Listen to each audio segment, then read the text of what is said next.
Hello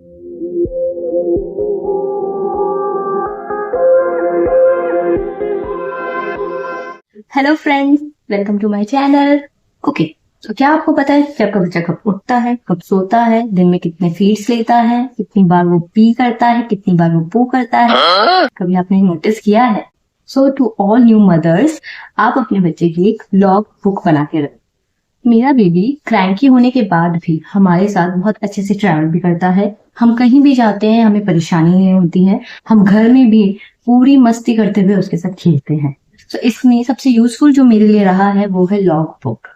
yes, you have to maintain a log book for your baby. और आपको अभी screen में दिख ही रही होगी कि मैंने किस तरीके से अपनी बेबी की ये लॉग बुक मेंटेन किया है। और बहुत सारा ही मैं आपको छोटा सा ही दिखा रही हूँ, ताकि मैं अपने बच्चे का रूटीन समझ सकूं, उसकी हैबिट को समझ सकूं, उसकी नीड को समझ सकूं, ताकि मुझे पता चल जाए कि बच्चा इस वक्त नींद के लिए रो रहा है, भूख के लिए रो रहा है, खेलने के लिए रो रहा है, या किसी और वजह से रो रहा है।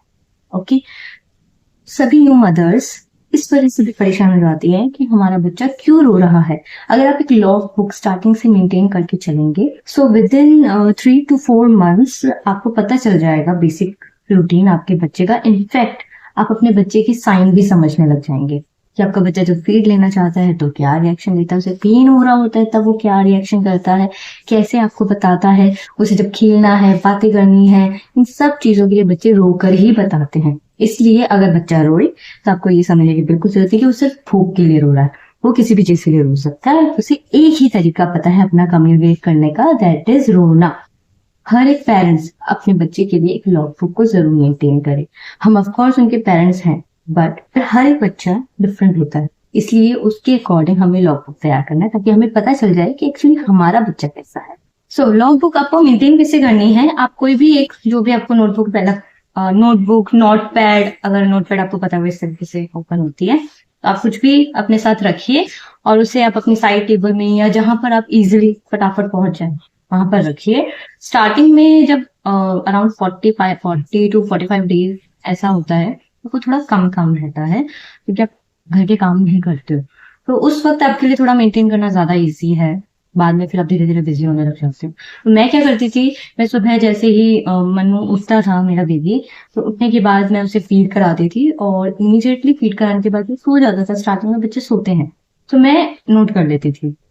कभी कभी ऐसा होता था जब मैंने घर के काम करने शुरू कर दिए, मैं भूल जाती थी, बट याद रहता है थोड़ा बहुत, तो मैं वो लिख लेती थी जितना मुझे याद रहता था। जो याद नहीं होता था मैं उसे नहीं लिखती थी, बिल्कुल छोड़ देती थी, और फिर मैं अगले दिन फिर से लिखती थी। इस तरीके से मैंने पूरे 4 महीने तक ही अपनी लॉगबुक बना रखी है। और इस 4 महीने की ही लॉगबुक से मुझे इतनी हेल्प हो गई कि मुझे आगे बनाने की जरूरत ही नहीं पड़ी। मुझे उसका रूटीन पता चलने लग गया, धीरे धीरे उसके रूटीन में चेंजेस आने लगे, मुझे वो चेंजेस पता चलने लग गए। सो सब कुछ। हाँ, क्या हो गया? खेलना है आपको? ही इज कमिंग, आ रहा है। इट्स वेरी यूजफुल आपकी मदर जर्नी के लिए। पहला स्टेप अगर आप ये कर लेते हैं तो आपको काफी सारी हेल्प हो जाएगी। आप बच्चे जब रोएंगे तो आप परेशान नहीं होगी कि ये किस वजह से रो रहा है। हाँ, अरे वाह, क्यूटी पाई आप। तो बच्चे किस वजह से रो रहे हैं, आप एकदम से हाइपर नहीं होंगे, टेंशन भी नहीं आएंगे, और आपको टेंशन नहीं आना है, वरना फिर तो सब गड़बड़ हो जाती है। सो मिलते हैं नए वीडियो में कुछ नए इन्फॉर्मेशन के साथ, और तब तक के लिए आप ड्राइविंग जरूर करें और मेरे वीडियोस को लाइक, शेयर, सब्सक्राइब जरूर करें, और मेरे वीडियो को जरूर देखें ताकि आपको हेल्प हो सके ट्रैवल करने में, और अपने बच्चे के साथ कैसे एक्सप्लोर करना है वो भी मजे से कर सके।